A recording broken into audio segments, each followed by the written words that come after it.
Ma meuf me connaît le mieux mais elle sait pas tout sur moi. Si je devais tout assumer, elle me quitterait sûrement. Mes parents c'est la même, aucune sévérité. Mais avant de dire amen, je serais déshérité. Tout le monde me kiffe dans la mif de ma copine. Tellement fort, j'ai fini par pécho sa cousine. Ivre mort, c'était le bordel au réveil. Elle avait moins de remords quand elle mordait l'oreiller. Salut Méni. Salut. Comment vas-tu? Bah écoute, ça va très bien.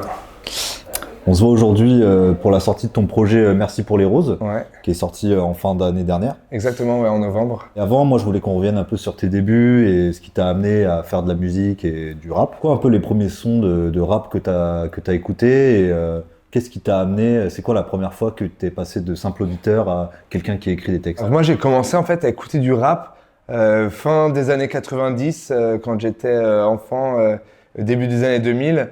Donc avec mon grand frère en fait on écoutait Skyrock, il avait un poste de radio et c'était lui qui choisissait la musique vu que c'était son poste de radio et du coup on mettait Skyrock tout le temps et donc c'était à l'époque où on écoutait Sniper, IAM, la Funky Family, voilà c'était vraiment la grosse époque du rap français old school quoi comme on dit aujourd'hui. Et maintenant c'est old school. Ouais, maintenant c'est old school. Mais moi vraiment c'est encore des sons que j'écoute tous les jours, hein, ces sons-là. Et les premiers sons, je crois, qui m'ont marqué, c'était vraiment. Pendant un moment, je me rappelle que sur Skyrock, il y avait un classement des duels entre deux morceaux. Ah oui. Et il y avait pas mal de temps, pas mal de semaines gravés dans la roche, Sans repère aussi de Sniper.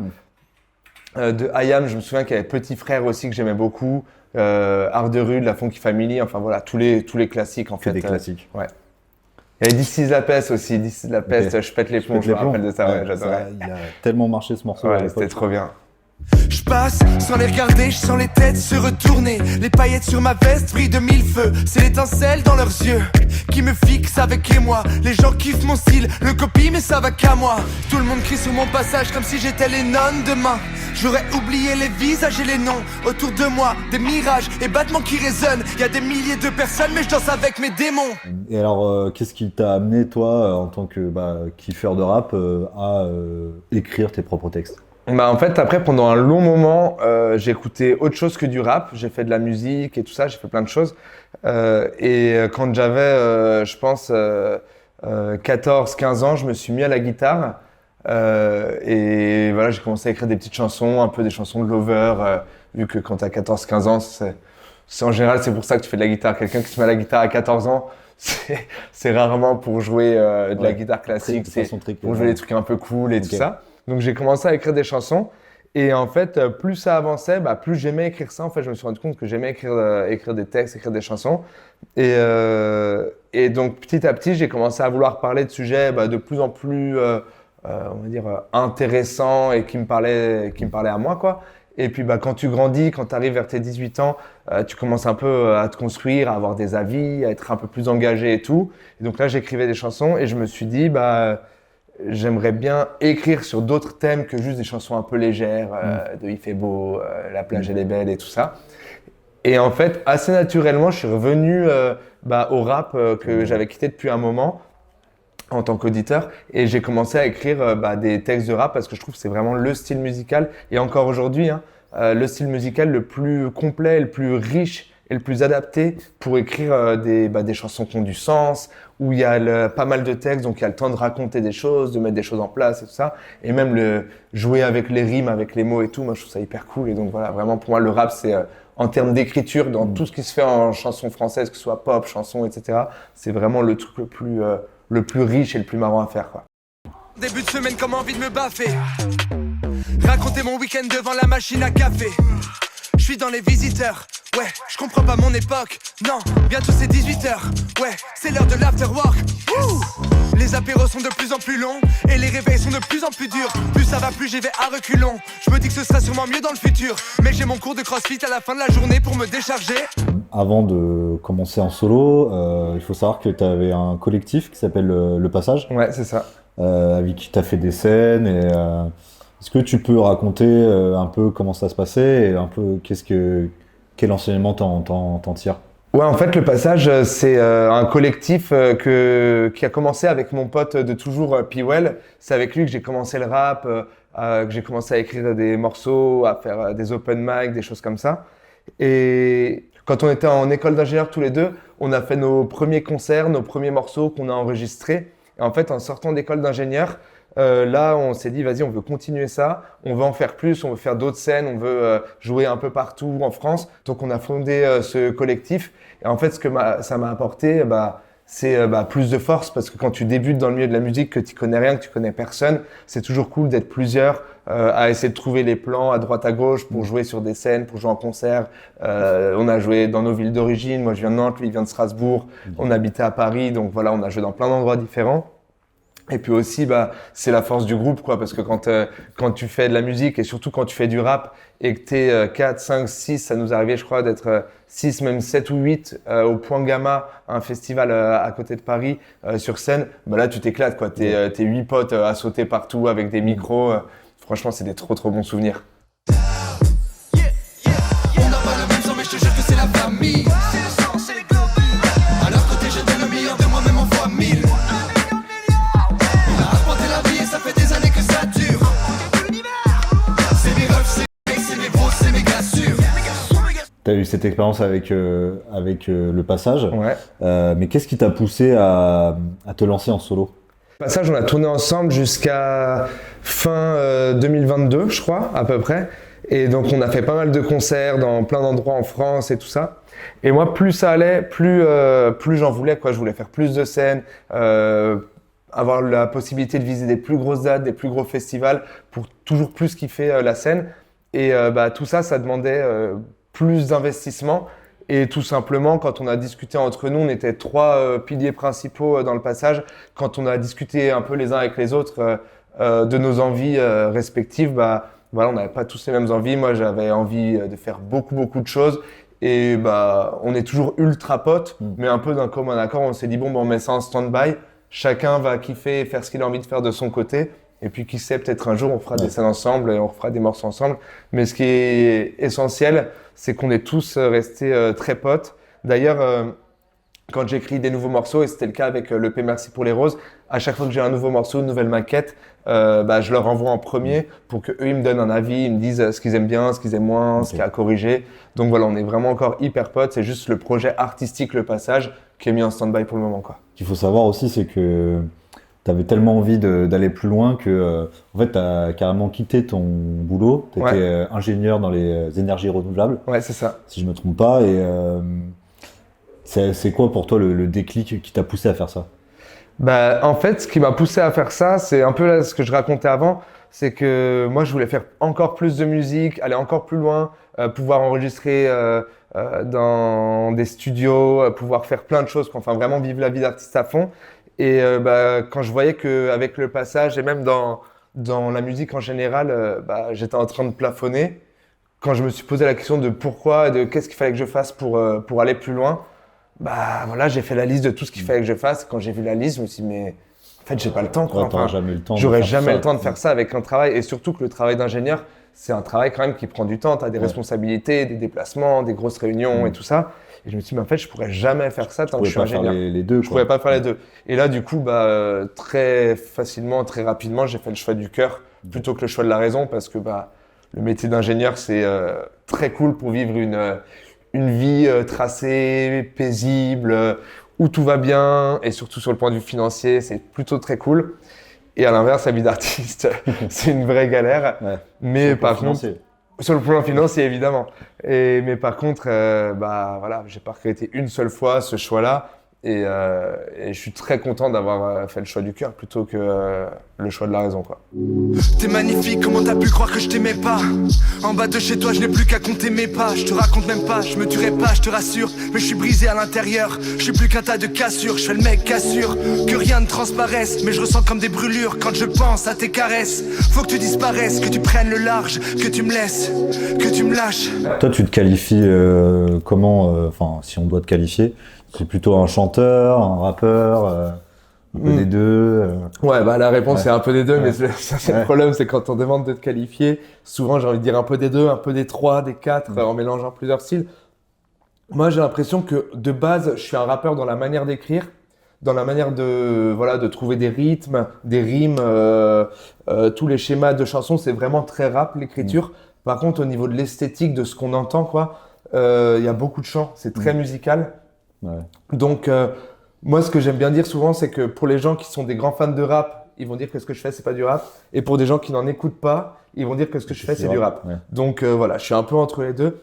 Et d'un côté, parfois, c'est compliqué. Quand on me demande de mettre une étiquette pour s'inscrire dans tel ou tel concours, tremplin et tout ça, de répondre avec un style précis. Mais de l'autre côté, ça permet aussi, et moi, c'est ça que je kiffe, de faire la musique que je veux de manière totalement libre. Parce que vu que je me colle pas d'étiquette, jamais je réfléchis quand je fais un nouveau morceau. Est-ce que c'est assez rap? Est-ce que c'est trop chanson et tout? Et puis ça permet aussi de toucher un public super large. Parce que moi, ça m'arrive en concert de réussir à la fois à choper des personnes de 15-18 ans qui sont fans de rap et qui ont kiffé le concert, comme choper des personnes qui ont 65 ans et plus, qui me disent jeune homme, moi, j'aime pas trop le rap de base, mais là, vous m'avez réconcilié avec le rap parce que voilà, ça chante, il y a des textes un peu travaillés et tout ça. Et ça, j'en ai tout le temps à chaque concert. J'ai toujours des 60 ans et plus qui viennent me dire oh, dis donc, là, c'est une belle version du rap que vous me proposez. Et ça, j'aime bien. Ça, c'est cool. Donc, du coup, c'est large, quoi. Et puis, je compte continuer à le faire parce que vu que je suis passé par plein de styles différents, en fait, je sais pas si à un moment j'ai envie de chanter comme un rocker dans un morceau parce que je trouve que ça le fait et c'est ce qu'il faut faire à ce moment-là, et ben je le fais quoi. Et si à un moment j'ai envie genre juste de kicker de manière très linéaire, un peu comme dans Fakir, bah je le fais aussi quand j'ai l'impression que c'est comme ça que ça doit être fait quoi. Et là justement tu parlais un peu de la scène etc. J'ai l'impression que c'est quelque chose que t'aimes bien et que tu fais plutôt bien. C'est vraiment mon truc préféré. Moi, la musique, j'ai l'impression que je fais ça à 90% pour la scène. J'aime bien aussi écrire des chansons, j'aime bien le studio et tout, mais vraiment, le moment où je kiffe le plus, c'est quand je suis sur scène. C'est pour ça que j'essaie d'en faire un maximum. Et ouais, c'est le truc que j'aime le plus parce qu'en fait, moi, dans mes chansons, j'aime bien raconter des histoires. Et du coup, quand je suis sur scène, je peux vraiment jouer les personnages qui sont dans mes histoires parce que… Un peu une mise en scène, quoi. Moi, je suis vachement… c'est vraiment du théâtre, ce que je fais sur scène. Et puis, plus ça va, plus entre les morceaux, ça se transforme quasiment en du stand-up, quoi. Enfin, j'adore raconter des blagues, j'adore charrier le public, discuter avec eux. Vraiment, la scène, c'est l'endroit où je me sens le plus à l'aise. Et plus j'en fais, plus j'aime ça. Et à tel point qu'aujourd'hui, mes nouveaux morceaux, ça m'arrive de les écrire en ayant une idée précise de ce que ça doit rendre sur scène et de les faire vraiment pour la scène en me disant si je fais un morceau comme ça, en live, ça va envoyer parce que il va se passer ci et ça, quoi. Oui, tu prends ça en compte quand tu composes un morceau ou quand tu penses à un morceau, quoi. Ouais, complètement. Et à l'inverse, quand je vois que je suis en train d'enchaîner des sons un peu tout doux, un peu dans la même énergie, je me dis attention, parce que ça peut être très cool d'en faire plusieurs dans une même vibe et tout comme EP. Mais est-ce qu'en concert, tu as envie de te taper 5 morceaux à faire dans une énergie toute douce, sachant que moi, j'aime bien quand même quand ça fait un peu la fête sur scène. Donc, la scène, c'est quelque chose que je prends vraiment en compte et c'est là où je prends mon pied. Et d'ailleurs, avec mes musiciens, vu que je suis accompagné sur scène d'un guitariste et d'un pianiste, donc on aime beaucoup ça. Combien de fois j'ai réparé les rêves qu'on m'avait brisés. Même les blessures de l'âme finissent par cicatriser. Je les écoute plus me dire que je suis fou. De toute façon le monde est un asile. Quand t'écoutes les avis de la foule, c'est là que tu deviens une proie facile. On fait que se cacher quand on vit dans le paraître. Je sais toujours pas qui je suis mais au moins je sais qui je veux pas être. Rien à foutre des paillettes, rien à foutre des voitures. J'essaie d'être bien dans mes baskets mais y a jamais ma pointure. Tu parlais des morceaux un peu plus doux. Il y a le dernier morceau de l'EP qui s'appelle Merci pour les roses. Alors je sais pas si tu me diras si je me trompe ou pas, mais moi ça m'a fait penser à Note pour trop tard de Orelsan. Ouais, on l'a dit. C'est pas un peu la Note pour trop tard version dire que c'est la Note pour trop tard version mini jab, je pense que c'est un bon résumé parce que évidemment moi je le connais le morceau, je vais pas faire attends, quoi Note pour trop tard de quel morceau tu me parles, mais c'était vraiment l'idée en termes de rôle dans l'EP. C'était vraiment le but d'apporter la même chose que Note pour trop tard apporte à l'album d'Orelsan, de faire un peu un bilan en fait. Pour moi, l'EP, je le vois vraiment comme 7 morceaux plus la conclusion, le bilan qui s'appelle Merci pour les roses. Et donc, dans ce morceau-là, en fait, c'est plus dans une continuité où d'abord je suis énervé, ensuite j'ouvre les yeux, ensuite je m'épanouis. C'est vraiment, je me recule sur les 3-4 dernières années et je me dis, ok, il y a eu ça qui était bien, il y a eu ça qui était moins bien, j'ai réussi ça, j'ai fait ça comme connerie. Mais en fait, tout ça, ça m'a permis d'apprendre, d'avancer d'être là où j'en suis aujourd'hui. Et je suis reconnaissant de tous les moments, les bons, les mauvais. Et je suis très content d'avoir vécu tout ça pour être là où j'en suis aujourd'hui, quoi. Et je crois que c'est un peu un de mes morceaux préférés. Plus ça avance, plus le temps passe et plus c'est un des morceaux que je préfère, je crois, dans l'EP. Et celui-là, tu le joues sur scène du coup aussi? Celui-là, je le joue sur scène, ouais. Au début, j'avais peur parce que c'est le morceau le plus calme et il dure, je crois, 5 minutes et quelques. Donc sur scène, je me suis dit, je vais le faire au début, mais dès que je pourrais le faire sauter parce que j'aurai des nouveaux morceaux, je le ferai sauter. Et en fait, j'étais ultra surpris parce que c'est un des morceaux préférés des gens en concert. Et quasiment une personne sur deux qui vient me voir après un concert pour me dire ah ouais, c'était cool, c'était bien et tout ça, me parle de ce morceau-là. Okay. Et donc, du coup, en fait, je le garde sur scène. Et puis, il marche trop bien avec le public. Parce qu'en plus, il arrive un peu à la fin du live. Donc, à la fin du live, avec le public, on a déjà fait connaissance. On a déjà un peu appris à s'apprivoiser et tout ça. Donc là, c'est vraiment le moment où, hyper intimiste avant de terminer en beauté sur un dernier morceau. Et ouais, ça marche hyper bien en concert. Et j'étais très surpris de ça. Tu as un univers visuel aussi assez flashy, assez travaillé, etc. Et j'ai lu dans une interview que tu étais un fan de Tim Burton. Ouais. Film préféré de Tim Burton, ça serait lequel? Édouard Romain d'Argent, je pense. Ouais. Là, tu vois, je m'attendais pas du tout à ce que tu poses cette question-là, mais quand tu m'as dit film préféré, directement, j'ai pensé à celui-là. Il y en a beaucoup que j'aime bien. Charlie la chocolaterie, j'avais adoré. Les dessins animés, L'étrange Noël de Monsieur Jacques, Les noces funèbres et tout ça, j'ai adoré. Mais ouais, je crois que Édouard Romain d'Argent, en termes de poésie, c'est le truc le plus joli que j'ai vu de Tim Burton, quoi. Je trouve ça trop bien.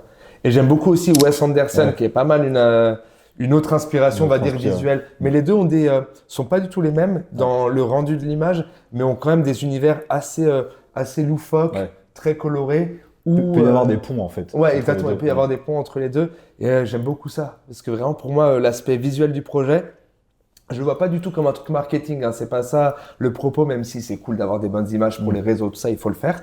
Mais vraiment, l'aspect visuel du projet, c'est un truc que j'ai découvert en faisant mon projet. Je me suis dit, attends, mais maintenant que j'ai choisi d'être artiste dans la musique, en fait, je peux aussi me permettre de prendre mon pied et de kiffer tout l'univers visuel, le stylisme, les clips et tout ça. Et je m'éclate trop là-dedans, quoi. C'est aussi un aspect important de ta carrière, quoi. Ouais, et que j'ai découvert vraiment un peu par hasard. En travaillant, j'en profite pour les citer, en travaillant avec mes deux potes du Bimôme qui font tout mon univers visuel, que ce soit les photos, les derniers clips, etc.